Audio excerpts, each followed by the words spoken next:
Hey y'all, welcome back to my channel. Today we've got a real quick throw together soup type dish or stew type dish for you. It's ground beef and dumplings. It's a little bit different than chicken and dumplings, and hopefully it'll be just as good. So I went ahead and cooked some ground beef loose ahead of time and drained it.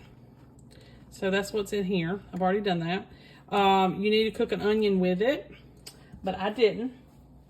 So I'm going to just add some onion powder to take the place of that. Get my hands cleaned off here. All right. Now you can also put in fresh garlic cloves, but I'm not going to do that either. We're going to do some garlic powder. You can do all that yourself. It's perfectly fine. About a teaspoon of each of those, maybe a little more. All right, and then I'm going to go ahead and add 2 cups of water and a couple teaspoons of chicken bouillon powder. You can use beef if you prefer.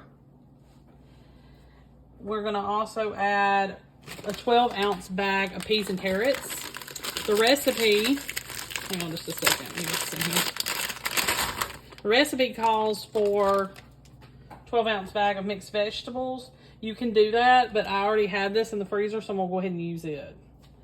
All right, then we're going to need cream of chicken soup and some cheddar cheese soup. This is the cheddar cheese. So we're going to get that in there real quick. And this is a really good stovetop soup that shouldn't take you but about 30 minutes to make. Once, you know, you get all the ingredients thrown together. So let me get our spatula real quick. So we're going to add our cheddar cheese soup.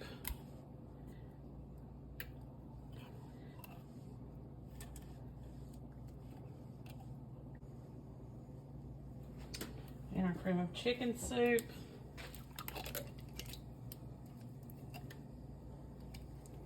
I like adding these cream soups when it's just real quick. You need to try to get reduced sodium when you can. I just had this really, not old can, but oldish. Yeah, it's not old. But I've been trying to switch over to more low sodium type soups, because they're just really good to use for a base. And I just wanted to go ahead and get that one used up. I'm going to put 2 cups of milk in this. It calls for heavy cream, but I'm just going to do milk instead. You can do either. You can even do half and half. Just make sure it's unsweetened. All right. Got that in there. All right, now we're going to move on to our dry herbs and spices. So you're going to need 2 teaspoons of dried oregano. So we'll add that real quick. 2 teaspoons dried oregano. 1 teaspoon of dried parsley.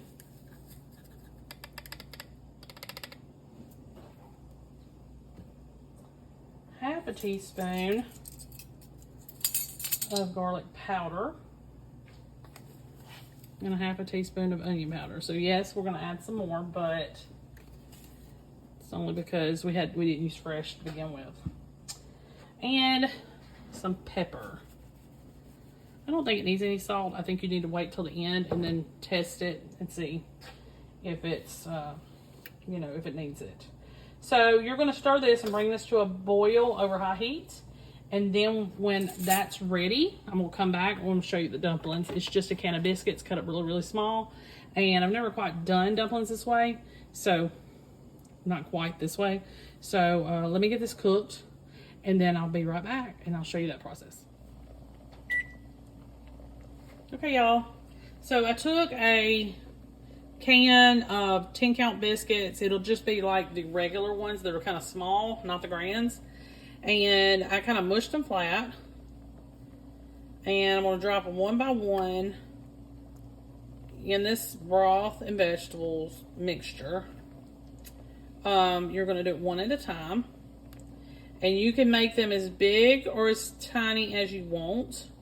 I'm not really a fan of big fluffy dumplings, so I try to make these as small as possible. And I cut them with a pizza cutter.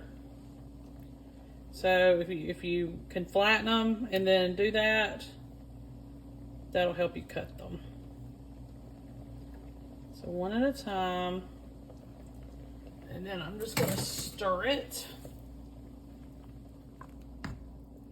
so we can get down to the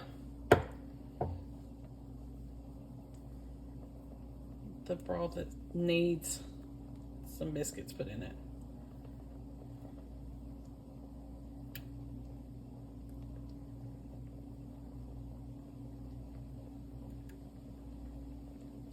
Not sure how they're going to turn out, but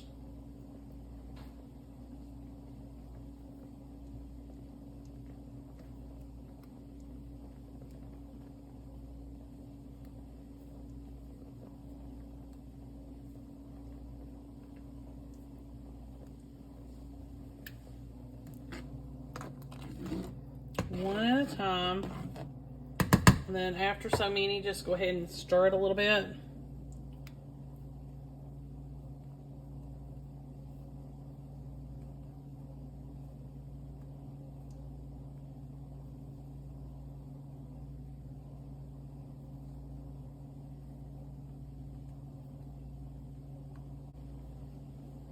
All right, let me finish putting these in and I'll be right back.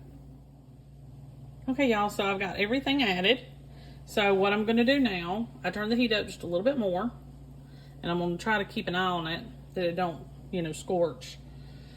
You're going to stir them real good, put the lid on it, let it simmer for about 15 minutes, and you will need to stir that occasionally. If not, they're going to all plump together and plop together, and it's not going to work. So stir really, really good. Kind of break them up a little. And then 15 minutes with a lid on top, and make sure you stir occasionally. All right, I'll be back in a few. Okay, y'all, so here's the finished product. It's very hot. Show you. So it's a different take on chicken and dumplings because you added ground beef and vegetables. Because of the chicken dumplings I make, we don't have any vegetables. Just have chicken, dumplings, and broth. I would advise you to cut the biscuits tiny. I like that better than the big, thick dumplings that are just huge. These did fine. They're not perfect or anything like that. They're just cut smaller. Stirring constantly is the key, even with this type, even with the biscuit type of dumplings versus the other type where we do that from scratch or we do it from frozen. Continuously stirring until they get done. A lid helps to kind of capture all that heat and cook them a little bit faster. So that's always a good idea. And I would advise you to check them first, like grab one out before you serve to make sure they're done all the way through. That's always a good idea. But that's it. Pretty easy, pretty simple. Just a little bit of prep for the dumplings, of course, but that's it. Make sure you like and subscribe. I'll see you next time.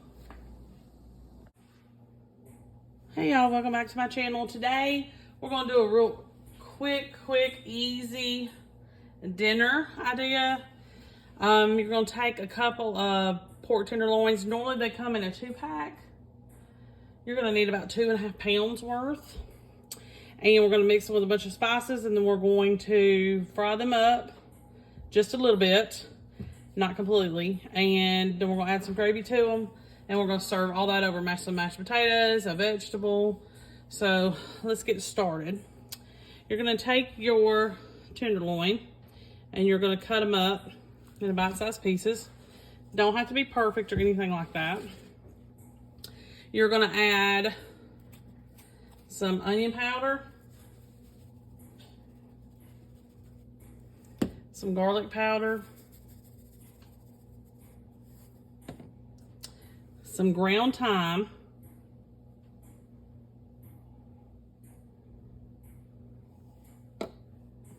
some salt, and decent amount of pepper. I'm just going to dig in and kind of massage all this in.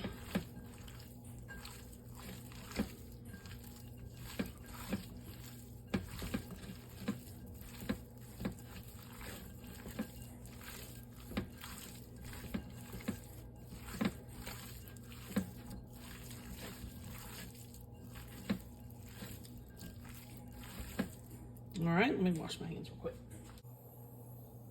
Okay, y'all. So I took a little bit of olive oil, put it in my pan, got my pan going. You're gonna have to cook this probably in 2 batches. And what you're doing is you're just trying to sear the outside. Don't want it all the way done, because what I'm gonna do is after I drain this, I'm gonna add the gravy. Now the recipe link shows you a way that you can make the gravy homemade, and that will make it even cheaper for you. But I was able to buy some canned gravy, canned pork gravy, and I'm just going to use that. So we're going to follow the recipe the best we can, but I'm going to make a little bit of a quicker version just to speed things along. So I'm just going to keep flipping and flopping all this until all sides have got a little bit of char on them, not much at all.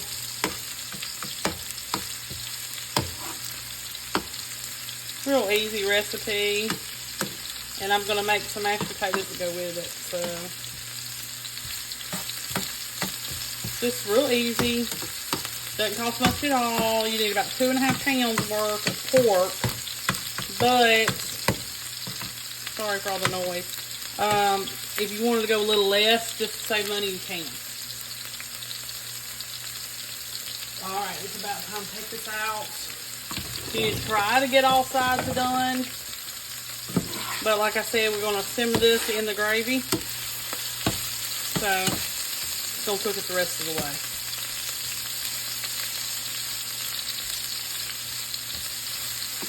And I have my burner set to medium-high heat. I'm going to cut it down just a tad.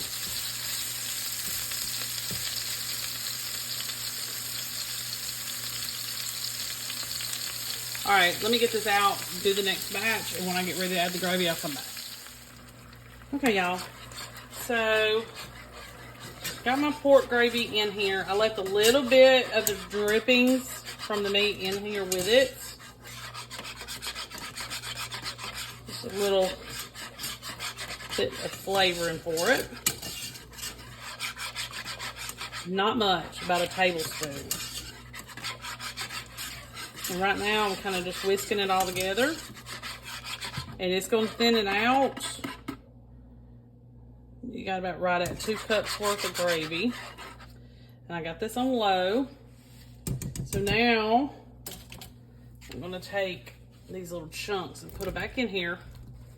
Now remember, they're not cooked all the way, so you're gonna have to stir them up. I've got one more can of gravy. I'm gonna get it real quick. I'm gonna add it. Let me show you what I'm using. It's Campbell's brand pork gravy. It's the only one that I could find. Anything will work though, turkey or chicken. I wouldn't go with beef or brown gravy. Hang on just 1 second. All right, so I went ahead and added my second can. So I'm just gonna let this sit here and simmer for a little while, just a few minutes. Probably a good 15 minutes until the gravy starts to bubble around the sides, especially. I don't want it to overcook. I want it to slowly cook it. I'm gonna get my lid. I'm gonna put that on top to kind of help it. And I will be back with you as soon as I get the potatoes and everything done. That way you can see the final product. Okay, y'all, so this is the finished product. I got some mashed potatoes ready and put the meat and gravy on that, the pork and gravy. They cooked up just fine, 15 extra minutes or so. Cook it in the gravy, and it helps season the gravy as well, even more so. You can do it from scratch. There's no rule against that. But I like to also give you other options. And that gravy in particular did not cost much at all, less than $2 a can. And like I said, you can use chicken or turkey, but I would stick to one of those if you can't find pork. Okay? Make sure y'all like and subscribe. See you next time.